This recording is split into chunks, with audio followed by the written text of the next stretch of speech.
बाद आपका खैर मकदम है। कासगंज में नौजवान अल्ताफ की पुलिस हिरासत में हुई मौत को लेकर दबाने की कोशिश की जा रही है। ये कहना है परचम पार्टी के रियासती सदर सैयद नाजिम का, जिन्होंने एक वफ्द के साथ उनके अहले खाना से मुलाकात की।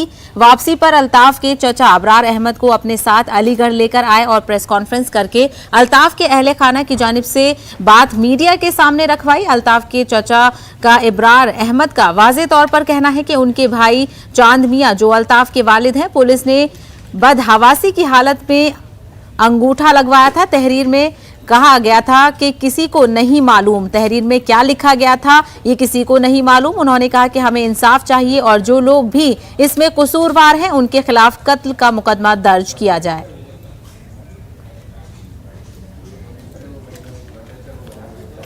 दबाव था उनके ऊपर, प्रेशर था, वहाँ कोई भी नहीं था, ना मैं था ना मेरा कोई उनसे बड़े वाले भाई थे, ना हम कोई भाई बहन वहाँ थे नहीं। अकेले में ले जाके उनके ऊपर प्रेशर बना के, जैसे भी है वो अनपढ़ आदमी क्या जानेगा क्या लिखा हुआ है क्या नहीं लिखा हुआ। मैं भी अनपढ़ हूँ, मैं भी नहीं जानता, पर यही है उनके ऊपर प्रेशर अकेले में बना हुआ है। जिसका बेटा ख़त्म हो जाए, जवान बेटा 20-22 साल का ख़त्म हो रहा है और उसको 15 मिनट के अंदर ही अंदर प्रशासन उसे घेर के खड़ा कर रहा है। खत्म कैसे हुआ? पुलिस वालों ने मारा उसको कोतवाली में। किस तरीके से मृत्यु हुई? 3 फुट की टोटी पे कैसे फांसी लगा के जो है मर सकता है वो अकेला आदमी? नहीं मर सकता। उनको 5 लाख रुपए दिए, उनका क्या मतलब है? प्रशासन क्यों दे रहा है 5 लाख रुपए? क्या हम फैसला कर रहे हैं, चुप्पी चुप फैसला करवा रहे हैं अंदर ही अंदर?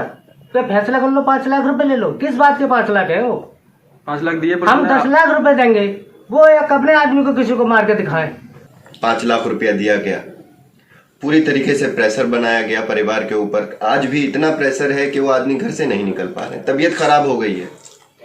उन्हें आज यहाँ अलीगढ़ के अंदर आके आप तमाम को बतानी थी अपनी हालत, जो उनके साथ गुजरा वो चीजें बतानी थी, लेकिन वहाँ फोर्स लगा हुआ है और बेचारे बुजुर्ग की तबीयत खराब है, जिसके चलते आज उन्होंने जो है आज उन्होंने अपनी तहरीर जारी की है, तहरीर दी है।